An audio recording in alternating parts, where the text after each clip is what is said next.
Hello, my name is Nadya from 11 Einstein, and I'm going to present my art exhibition. My exhibition is a collection of work inspired by the small pleasures in my life and how they affect my outlook on life.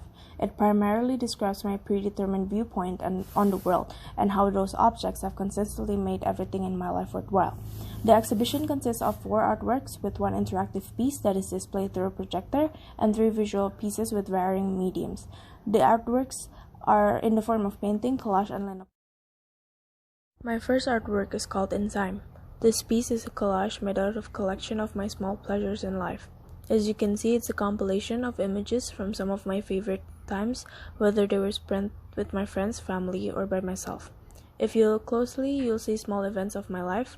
For example, there's a small picture of a playlist that I play every morning, or a picture of the first time I FaceTime my friends after months of not seeing each other due to the pandemic. This piece collects my happiest memories and projects them into a white sheet to illustrate that I'm filling what was once a lifeless and empty canvas into a vibrant life. A shadow of a clock appears in the center of the collage as a symbol of my lifetime. It illustrates how, despite the occasional thought that I'm squandering my time by resting and having pleasure, I've utilized my time wisely. It serves as a reminder that despite of all the poor and excellent decisions I've made, I've done well. 4 chairs are placed in front of the collage to encourage the audience to spend their time in a relaxed and comfortable manner. Through this artwork, I want to show them that it's okay to be happy, to be selfish, unproductive, and to take rest at times. My second artwork is called When Life Gives You Lemons, Make Art. When I was little, my grandmother used to make us lemonade every morning, and she would always say, "When life gives you lemons, make a lemonade." And she kept her promise, and I've seen triumph against adversity. Doctors say that it was natural for her to be at peace with her mind as she neared the end of her life. I wanted to build a picture of how I imagined her final days were in her mind as a memory of that.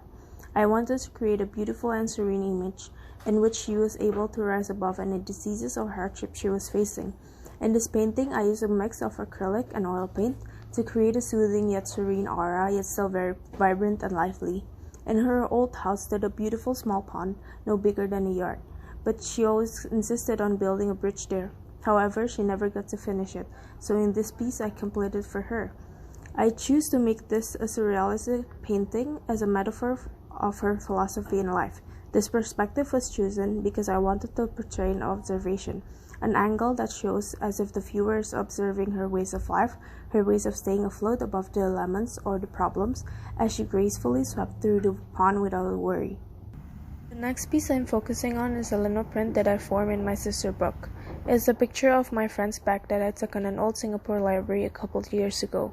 At the time, me, my sister, and our friend were stranded in the midst of Singapore till we came across an antique bookshop in the area. It's interesting because even in that dreadful situation, we were delighted to discover this old bookstore. This specific occurrence sparked my life philosophy, which holds that every little thing we encounter has a significant impact on our outlook on life. It demonstrates to me that happiness does not require much, and it's for that reason that I hope I'll never forget it. As a result, I want the viewers to see my artwork as a memory or as a remembering. To further depict the recollection, I chose to color it black and white, and I purposely printed it on a book to make it appear as though I was telling a narrative. The specific book that I printed it on is my sister's books, which she was inspired to write on the exact library. My last artwork is a food collage varying from different materials such as wrappers, plastic, even cans. It's based on my childhood snacks that I used to buy in a mini store near my grandparents' house.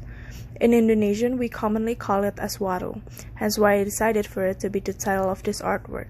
This artwork forms a repeating cubic pattern with a salient circular pattern to further embrace the harmonious ambience of the collage.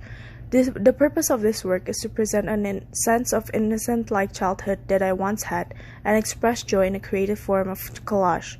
It embraces my shift from adolescence into adulthood in a joyful manner by highlighting the little objects that are sentimental to me from my childhood, which in this artwork is displayed by the form of food. If you look closer into the piece, there are some patterns that looks messy and unorganized. This is to emphasize my way of life when I was little and how life, until now to me, is unpredictable and complex, yet all those little details can form into something beautiful and euphonious. In this artwork, I want the viewers to celebrate and feel the carefree youth by appreciating little objects or things that hold meaning in their life. My last artwork is a food collage varying from different materials such as wrappers, plastic, even cans. It's based on my childhood snacks that I used to buy in a mini store near my grandparents'